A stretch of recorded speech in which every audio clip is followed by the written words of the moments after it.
C. Pengertian komponen kurikulum.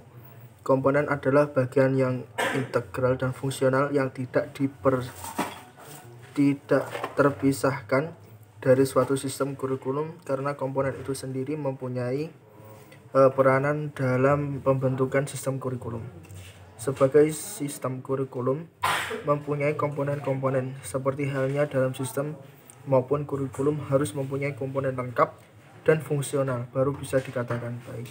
Sebaliknya, kurikulum tidak dikatakan baik apabila di dalamnya terdapat komponen yang tidak lengkap. Sekarang dipandang kurikulum yang tidak sempurna. Suatu kurikulum harus memiliki kesesuaian atau relevansi. Kesesuaian meliputi dua hal. Hal pertama, kesesuaian dalam kurikulum dengan tuntunan, kebutuhan, kondisi, dan perkembangan masyarakat. Kedua, sesuai antara komponen-komponen kurikulum yaitu sesuai dengan tujuan, proses sesuai dengan isi dan tujuan. Demikian juga evaluasi sesuai dengan proses, isi, dan tujuan kurikulum.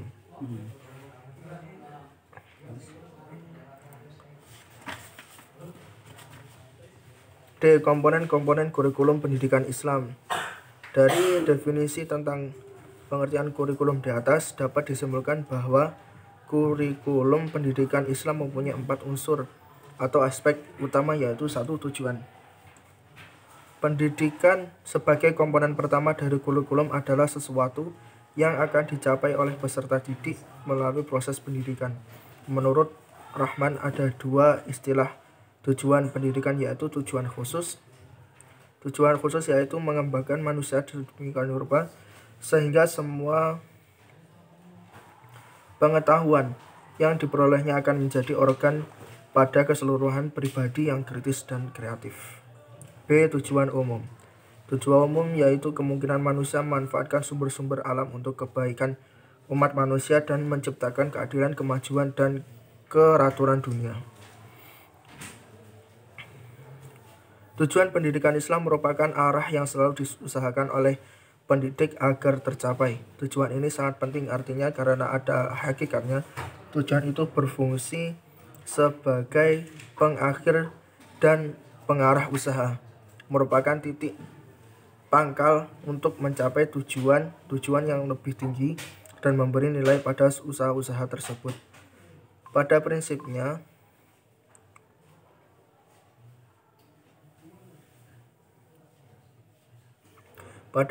tujuan pendidikan satu komunitas atau bangsa biasa bersumber dari filsafat hidup dan kepercayaan yang dianut oleh suatu bangsa.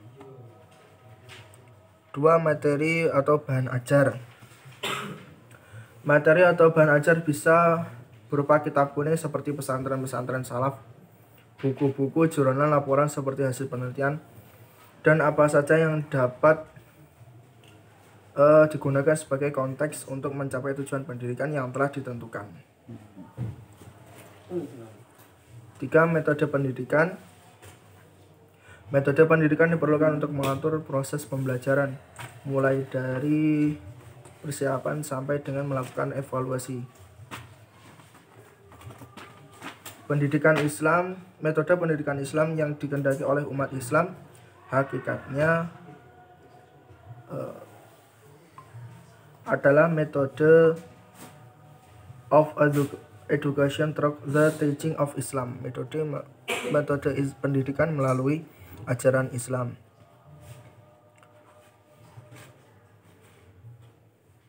Evaluasi hasil pendidikan. Evaluasi digunakan untuk mengetahui seberapa jauh tujuan pendidikan telah dicapai peserta didik.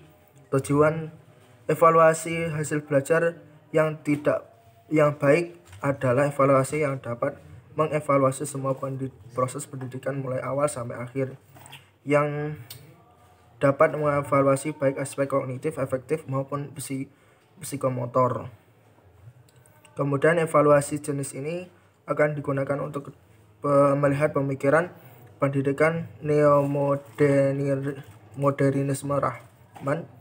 Misalnya sebagai telah dikemukakan di atas bahwa tujuan pendidikan menurut Rahman adalah untuk mengembangkan manusia sedemikian rupa sehingga semua pengetahuan yang diperolehnya akan menjadi pribadi yang kreatif yang kemungkinan dimanfaatkan sumber-sumber alam untuk dunia.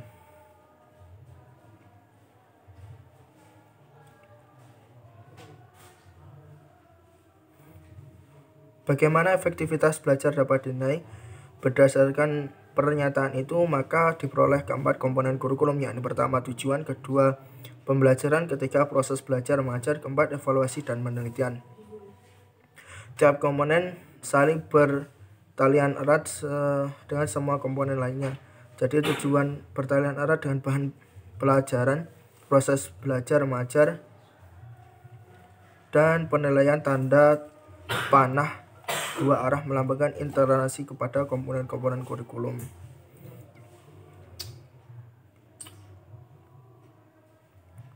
Demikian penjelasan dari saya. Wassalamualaikum warahmatullahi wabarakatuh.